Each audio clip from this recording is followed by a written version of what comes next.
जय श्री कृष्णा। प्रणाम भक्तजनों। आज मैं आप सबके लिए दत्तात्रेय जयंती की कथा लेकर आई हूँ। महायोगीश्वर दत्तात्रेय भगवान विष्णु के अवतार माने जाते हैं। इनका अवतरण मार्गशीर्ष की पूर्णिमा को प्रदोष काल में हुआ, अतः इस दिन बड़े ही समारोह पूर्वक दत्त जयंती का उत्सव मनाया जाता है। श्रीमद् भागवत में आया है कि पुत्र प्राप्ति की इच्छा से महर्षि अत्रि के भगवान विष्णु ही अत्रि के रूप में अवतारित हुए और दत्त कहलाई। अत्रि पुत्र होने से ये आत्रेय कहलाते हैं। आइए मैं आपको कथा सुनाती हूँ। पौराणिक कथाओं के अनुसार भगवान दत्तात्रेय, जिनकी माता का नाम अनुसुईया था, उनका पतिव्रता धर्म संसार में प्रसिद्ध है। पुराणों में कथा आती है, ब्राह्मणी रुद्राणी और लक्ष्मी को अपने पतिव्रत धर्म पर गर्व हो गया। भगवान को अपने भक्त का अभिमान सहन नहीं होता।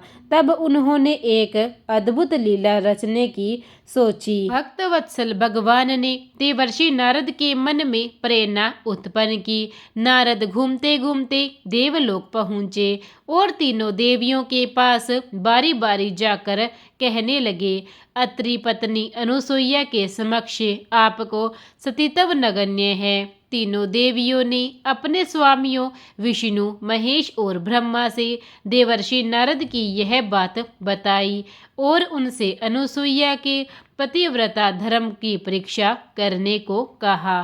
देवताओं ने बहुत समझाया, परंतु उन देवियों के हट के सामने उनकी एक न चली। अतः साधु वेश बनाकर वे तीनों देव अत्रि मुनि के आश्रम में पहुँचे। महर्षि अत्रि उस समय आश्रम में नहीं थे। अतिथियों को आया देख देवी अनुसुईया ने उन्हें प्रणाम कर अर्घ्य, कंदमूल आदि अर्पित किए, किंतु वे बोले, हम लोग तब तक आतिथ्य स्वीकार नहीं करेंगे जब तक आप हमें अपने गोद में बिठाकर भोजन नहीं कराती। यह बात सुनकर पहले तो देवी अनुसुईया अवाक रह गई, किंतु आतिथ्य धर्म की महिमा का लोप न हो जाए इस दृष्टि से उन्होंने नारायण का ध्यान किया, अपने पतिदेव का स्मरण किया और इसे भगवान की लीला समझकर वे बोली, यदि मेरा पतिव्रत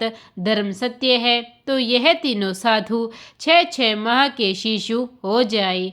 इतना कहना ही था कि तीनों देव 6 माह के शिशु हो रुदन करने लगे। तब माता ने उन्हें गोद में लेकर दुग्ध पान कराया, फिर पालने में झुलाने लगी। ऐसा ही कुछ समय व्यतीत हो गया। इधर देवलोक में जब तीनों देव वापस न आए तो तीनों देवियां अत्यंत व्याकुल हो गई। फलतः नारद आए और उन्होंने संपूर्ण हाल कह सुनाया। तीनों देवियां अनुसुईया के पास आई और उन्होंने उनसे क्षमा मांगी। देवी अनुसुईया ने अपने पतिव्रत्य से तीनों देवों को पूर्व रूप में कर दिया। इस प्रकार प्रसन्न होकर तीनों देवों ने अनुसुईया से वर मांगने को कहा तो देवी बोली, आप तीनों देव मुझे पुत्र रूप में प्राप्त हो। तथास्तु कहकर तीनों देव और देवियां अपने अपने लोक को चले गए।